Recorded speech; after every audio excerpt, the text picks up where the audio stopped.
My mom, who is 59 years old, has never been a responsible person in her life. She is hurtful, narcissistic, bipolar, an alcoholic, and a drug user. My dad passed away when I was young. Both of my sisters moved out as soon as possible, leaving me alone with my mom. During my childhood, I experienced highly hurtful and neglectful situations. My mom would often leave town with her new boyfriends, leaving me completely alone at the age of 10 to fend for myself for weeks, sometimes months. I got a boyfriend at the age of 13. His mom saw how neglected I was and took me in. My mom didn't talk to me for 5 years after I moved out at the age of 13. Fast forward to today, I'm 25 years old. My two older sisters, Katie, 42, and Melanie, 39, refuse to see our childhood as hurtful or neglectful. They say our mom did the best she could. I've often vocalized my disdain toward our mother. I don't feel comfortable calling her mom. She's never been a mother to me. That's all the backstory. I'm going to try to make this as short and concise as possible. In December 2023, my grandma, whom my mom was living with, passed away. My mom's brother inherited the house in the will and kicked my mom out. He gave her $20,000 from the will money. My mom has nowhere to live, no job, and she spends her disability checks on drugs and alcohol. Her health has also taken a turn for the worst, and she is now wheelchair-ridden. She already spent $7,000 of the money on drugs and scratch tickets. Now I am getting random calls from my mom, asking for things. Mind you, I don't have any sort of relationship with her. This is the first time I'm hearing from her in years, and it's only because she needs things from me. I ignore her calls. She lies about what she needs so she can get drugs. She sounds so out of it on drugs when she calls that I don't even know what she's asking for. My sister Melanie, 37, is constantly sending passive-aggressive messages. You need to visit mom, it can't be just me. Are you going to help with mom?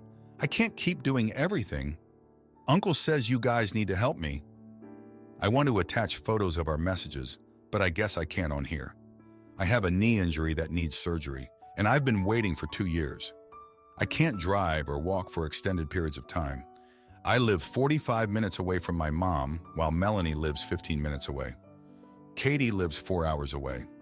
Melanie has taken it upon herself to care for mom. I never asked her to do anything for her, and I'm sick of her guilting me into doing anything. I've said I don't care if she ends up in a homeless shelter. Melanie also took it upon herself to hold on to mom's money. So of course, she's going to bother her 24/7. I'm so upset with Melanie. It feels like she doesn't listen or care about anything I say, just like mom. I'm injured and waiting for surgery, and I hate mom. Me and Melanie don't have a relationship outside of her talking about mom. When infection 19 happened, I lost my job and apartment. Melanie said, "We all need to find our own way," and mom couldn't care less. I lived in my car and no one cared when they all had houses with extra space. Now for a few comments before the update. Comment 1. I'm really sorry you are going through this. It must be so frustrating dealing with your sister's guilt trips on top of everything else. Honestly, it's totally understandable that you're prioritizing your own health, especially with a knee injury that needs surgery. Your sister should be more understanding, especially since she's closer to your mom. You're doing what you need to do to take care of yourself, and that's what matters most right now. Wishing you all the best, comment 2. Not the idiot. Your mom repeatedly and consistently ruined any chance of having a relationship with you as an adult. Now she's facing the consequences of her actions. It sounds like you were the whipping girl of the family, so of course they expect you to take it with a smile and devote yourself entirely to the people who abused and neglected you. Walk away. They've done nothing to earn your help. Quite the opposite. Now for the update. Hey everyone, thanks for reading my update. It's been a month since I last shared what's been going on with my family, and a lot has happened. First off, my mom's health has continued to deteriorate.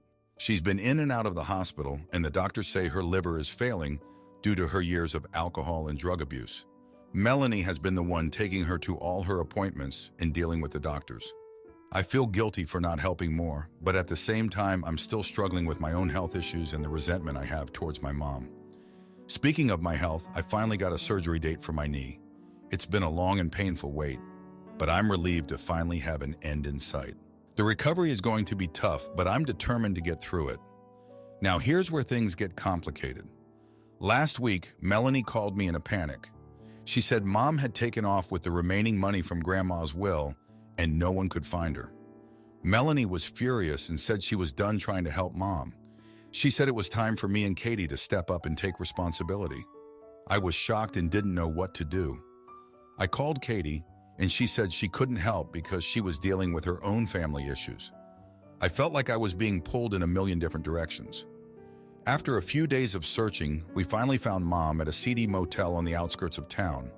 She was high on drugs and had spent almost all the money. Melanie and I had to practically drag her out of there and take her to the hospital. The doctors said Mom needed to go to rehab, but she refused. Melanie and I got into a huge argument about what to do next. She wanted to force Mom into rehab, but I didn't think it would do any good if Mom wasn't willing to go. In the end, we decided to let Mom make her own choices. Melanie washed her hands of the whole situation and said she was done trying to help. I felt like I had no choice but to step up and take on more responsibility for Mom's care. It's been a few weeks since then, and things have been tough. I've been trying to balance my own health issues with taking care of Mom. She's been in and out of the hospital, and I've had to miss work to take her to appointments.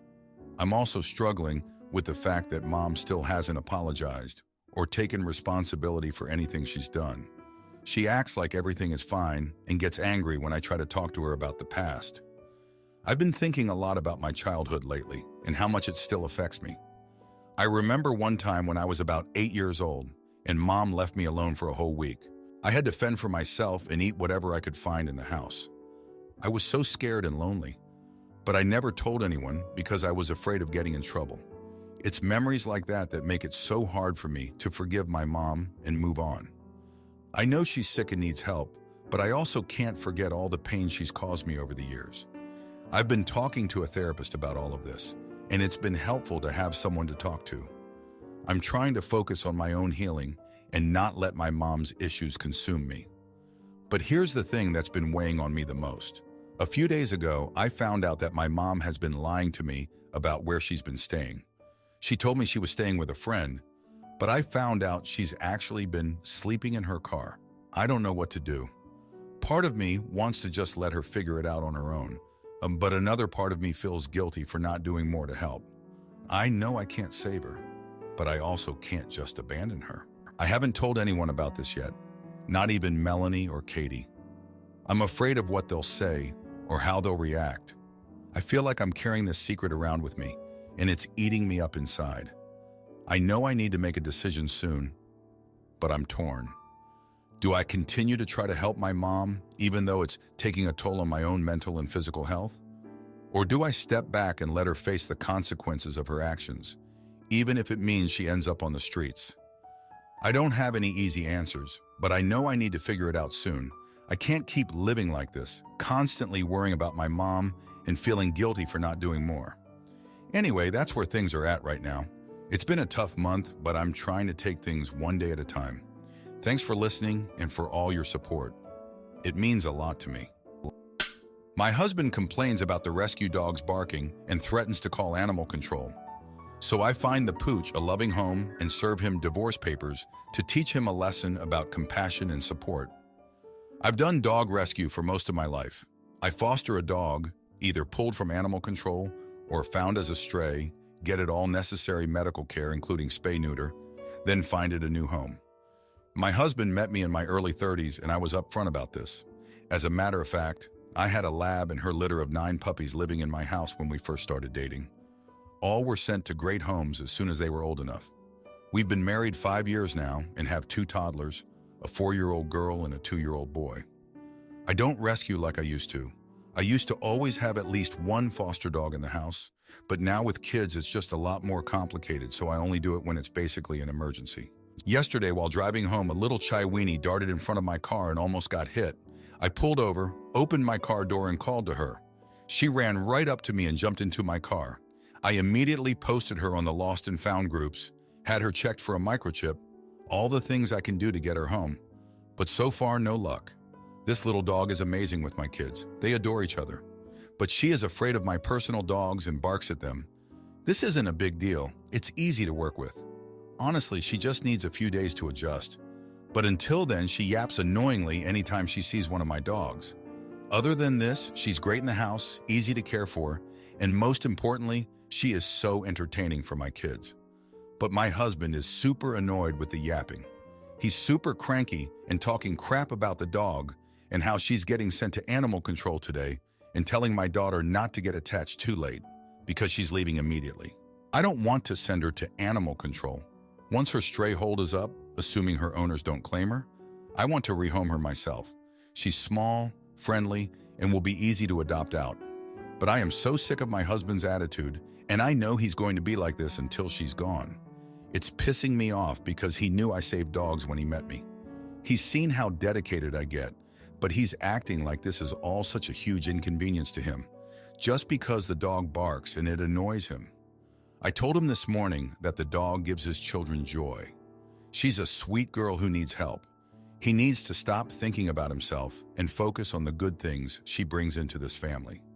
He's sulking, and I'm pissed. Am I the idiot for wanting to just work with this dog and rehoming her myself despite his annoyance? Edited to add, my husband was with me when I picked up the dog. He gladly held and pet her while we drove around looking for her owners. He had no problem with me bringing her home until she started barking. Now he wants to take back his support. Final update. Husband apologized when I came home from work. He admitted it wasn't fair to take back support after just one day. He knows I know how to fix this behavior, and it'll all be fine within a couple days. He was just cranky and let it get the better of him. So you guys can judge however you want. He says I'm not the AH, and really that's what matters. Now for a few comments before the update. Comment 1, no idiots here. I'm glad you made the edit and explained that your husband was with you when you picked up the dog. Has he mentioned feeling overwhelmed? Is he stressed with work or other life events? When was the last time you had a rescue in the house? OP, I feel you. I also am in rescue and, in fact, have 2 puppies right now. It sounds like it's been a couple of days, and as you said, it takes a couple of days for the dogs to acclimate. With that said, yapping, barking dogs can be absolutely annoying. And if he is stressed with other things right now, or even works from home, he may be feeling overstimulated. It could be that having another living thing to take care of right now is sending him over the edge, especially if it's been a while since your last rescue. You know that some dogs we bond with more than others. Talk to him. Get to the root of the issue. There is a long-term compromise that you two can come up with. Comment 2. Not the idiot for wanting to rehome her, but you're the idiot for believing your husband doesn't get a say in the animals that come into the home you both share with children. Regardless of what he knew about you when you met, pets are big deals, and you can't unilaterally decide which ones and how many you have in the house. It's like kids. When one wants one and another doesn't, you don't just decide, well, I want another, so I'm going to have another. It's a joint decision. You need to talk about it, and if he feels strongly against it, like in an adult discussion, not just a flippant "we're sending her away today" conversation, then you have to take his feelings into account. If one doesn't want it, I think you back down. Now, for the update. Hey everyone, it's been a couple of weeks since my last post, and I wanted to give you all an update on what's been happening with the little Chiweenie I rescued. First off, I want to thank everyone for their support and advice. It really meant a lot to me during a tough time. So here's what's been going on. After my husband's initial frustration with the dogs barking, things seemed to settle down for a bit. The kids were absolutely in love with her, and she was starting to warm up to our other dogs. I was working with her every day on the barking, and she was making progress. But then about a week ago, my husband came home from work in a terrible mood. He'd had a rough day, and as soon as he walked in the door, the little dog started yapping. He lost his temper and started yelling at me about how he couldn't deal with this anymore and that the dog had to go. I was shocked. I thought we had moved past this, but apparently he had just been bottling up his frustration. I tried to reason with him, reminding him of how much joy the dog brought to our kids, but he wasn't having it. That's when he dropped a surprise on me. He told me that he had never really been okay with my dog rescue work, even when we first met. He said he had just put up with it because he loved me, but that he had always hoped I would eventually give it up. I was floored. How could he have kept this from me for so long? I thought back to all the times he had helped me with the dogs, all the times he had seemed supportive, and I realized that maybe it had all been an act. We got into a huge fight that night, and things have been tense ever since. I've been sleeping in the guest room and we've barely spoken. But here's the thing. I can't just give up on this dog. She needs me, and I made a commitment to her when I took her in. I've been working harder than ever to find her a new home, but it's not easy. In the meantime, I've been doing a lot of soul searching. I've realized that my husband's lack of support for my rescue work is a bigger issue than I thought.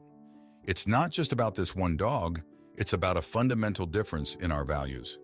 I've always been passionate about helping animals in need, and I thought he understood that. But now I'm not so sure.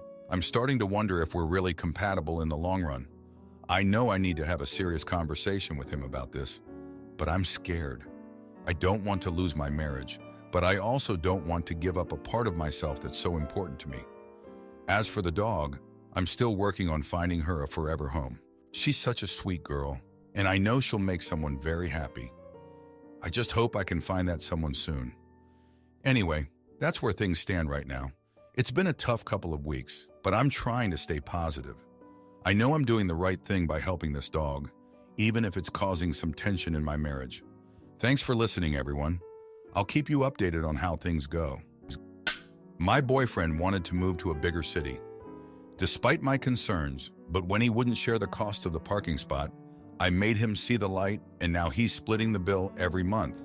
My 29-year-old female, boyfriend, 30-year-old male, is legally blind and cannot drive. We are currently living in a city which is safe and walkable. A parking spot for my car is included in our rent. We both take the bus to work, so mostly I use my car for errands. I drive us to visit his friends and family that are not accessible by public transit. Towards the end of our lease, he told me he wasn't happy living in our current city, and he wanted to move to a nearby bigger city for the following reasons. He wants to be closer to work in the train, which he uses to get around and visit friends. In our current city, he has to take a 15-20-minute bus ride to get to the train, but would prefer to live somewhere he can walk to it. He hates the bus. Also, if we move to the downtown area of this bigger city, we could both walk to work. He feels that our current city is boring. He said there is nothing to do, and the downtown area with a theater, bars, and restaurants is too far away, 1 mile. He wants an apartment with amenities like a dishwasher, air conditioning, and an in-unit washer-dryer. It's not always easy to find units that have been renovated with all these amenities in our current city because the buildings are older. In the bigger city, there are a lot of newer buildings. I had the following reservations about moving to the bigger city. The area he wants to live in is not safe. I would not be able to take a walk in my own neighborhood. When we have friends over, their cars will be at risk of break-ins. The apartments are expensive. We will need to take on a roommate. I had hoped to be done with roommates, and I will miss our privacy. Even with the roommate, we will both be paying more in rent. You almost always pay extra for a parking spot. We are looking at a building where a spot is $175/month. Despite my reservations, I agreed to move to the bigger city. He is the one living with a disability, and easy walking access to the train means independence to him. If I want to take a walk or visit my old city, it's only a 15-minute drive away. I decided that it would be fair to ask my boyfriend to split the cost of the parking spot with me for the following reasons. We both benefit from me having a car. I'm making compromises on what I value in a living situation to make him more comfortable, spending more money to live somewhere I like less. I am only asking for help with parking because that cost is directly related to this move. I've never asked him to contribute to anything else car-related. I asked him if he would consider contributing to parking. He gave me a cold look and said no. Immediately, I felt so embarrassed and greedy for even asking. I apologized and didn't even try to defend why I thought it might be fair. However, I can't shake the feeling that it wasn't such a crazy request. I was thinking about bringing it up again, so I'd like to know, am I the jerk for asking my legally blind boyfriend to pay for half of the parking spot for my car? Now for a few comments before the update. Comment 1, not the idiot. A relationship is about compromise. You are making a large compromise by moving to a different city, paying more money, living with a roommate, etc. No one is forcing you to do this, but you are doing so because you care about your partner, and it will make his life easier. However, a relationship is about give and take.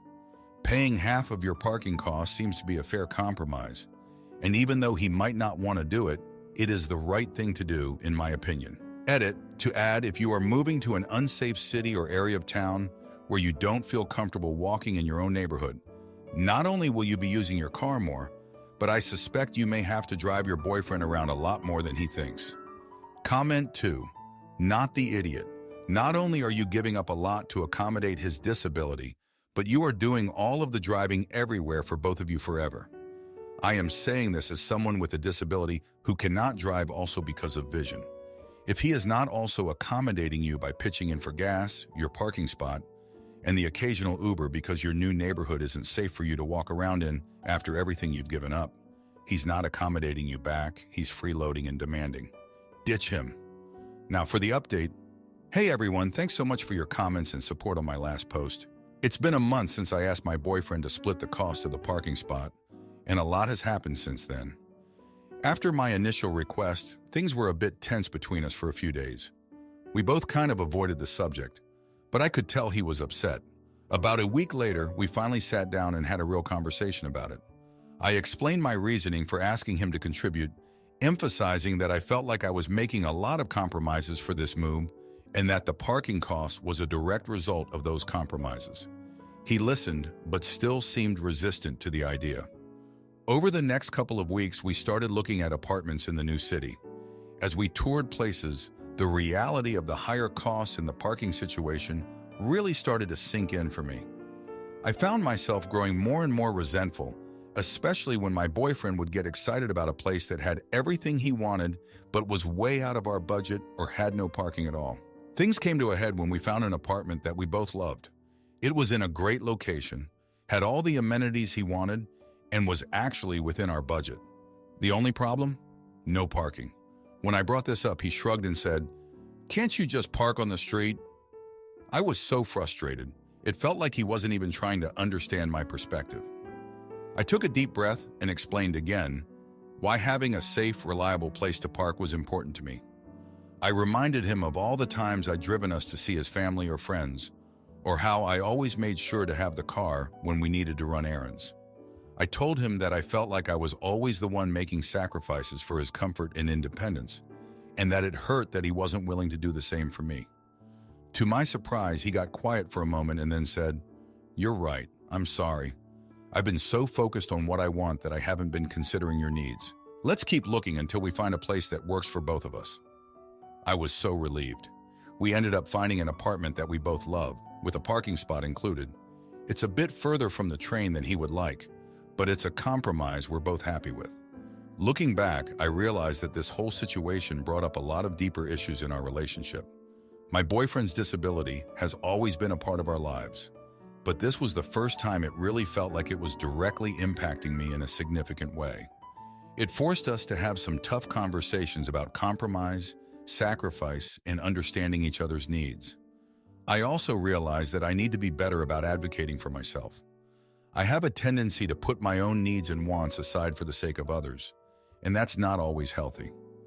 This experience taught me that it's okay to speak up for what I need, even if it's uncomfortable. Overall, while it was a challenging month, I feel like we've come out of it stronger as a couple.